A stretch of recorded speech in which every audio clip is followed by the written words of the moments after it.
Hi, this is Rachelle at Scrapcraftastic, and in this video, I'm going to show you how I tea stain papers to give them an aged look.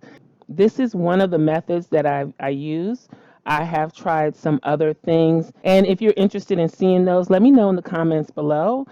So let's get started.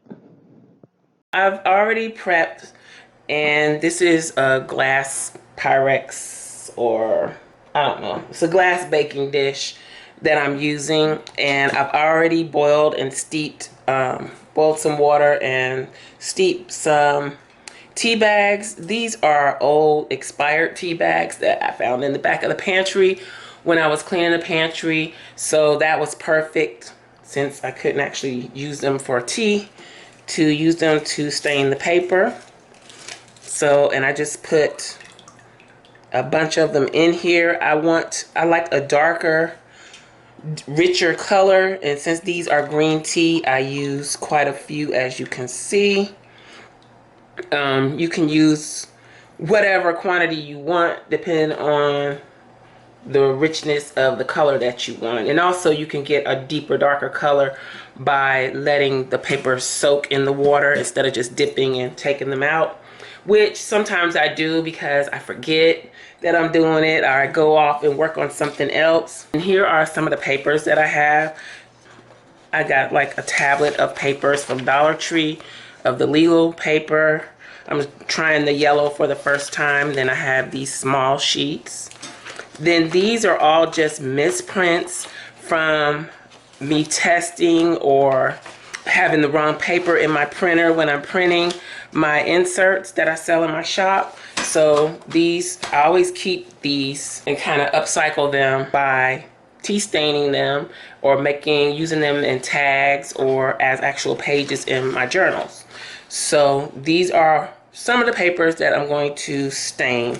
So I'm just going to go ahead and pour this in here, and I will keep these tea bags to reuse.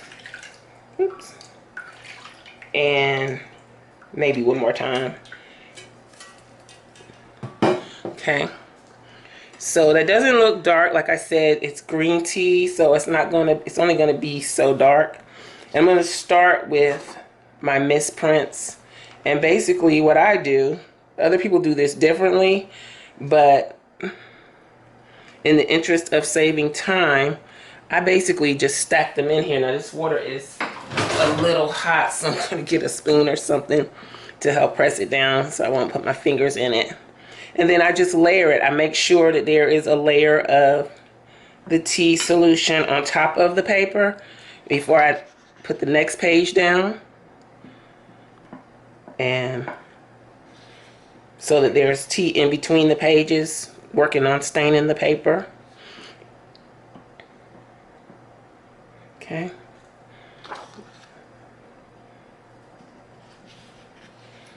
And I just layer until I feel like I've got enough in there. So,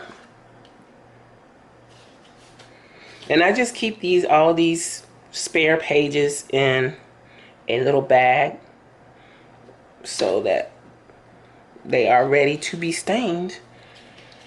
Like some of these don't have anything on them, but they may have been a little too bent to use for whatever purpose I was using them for.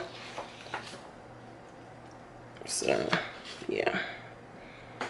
And I've noticed that when there's ink colors on here from the inkjet, that they tend to fade out. We'll see if those colors hold up. And then this process just continues on and on and on. I may let this sit for 20-30 minutes depending on the color depth that I want. And then I take them out and put them on a cookie sheet with a wire rack in it sometimes, or sometimes I just put it on the cookie sheet with just parchment paper and pop it in the oven. I think I usually put the oven at 250. And I set the timer, but it depends on how I put them in the oven. Sometimes I just leave I layer them up like this, or they overlap, and I just do it the quickest way, the fastest way, and the easiest way. I don't try to make them 100% perfect. Okay.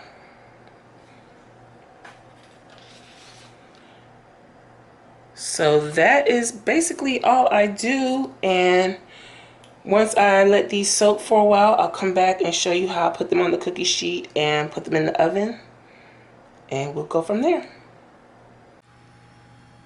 Okay, so this has been sitting here much longer than 15 or 20 minutes, more like an hour or two. So now I'm going to go ahead and prep it to go in the oven. I have my oven warming up, and let's move some of this stuff out of the way. So I'm just going to use this old cookie sheet, and I'm going to cover it with cooking parchment paper. Have a little mixed media gold paint on my hands. Okay, so what I do is basically start carefully lifting these out of the dish. This is the yellow paper. And kind of decide which way I want to lay them. I think I'm going to go this way.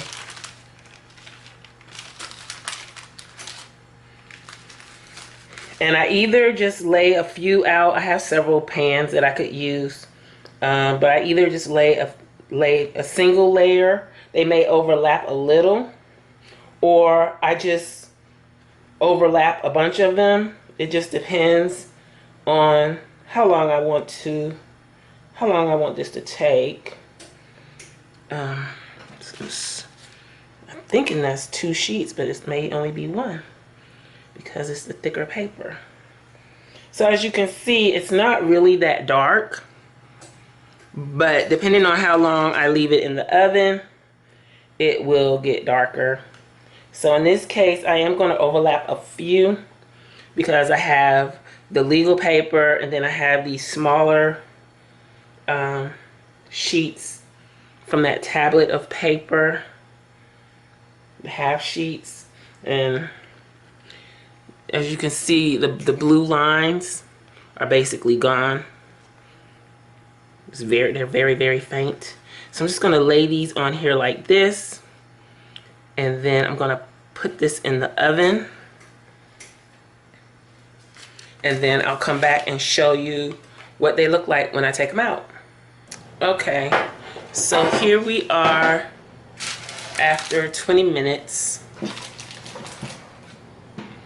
of being in the oven on 250. This is this paper.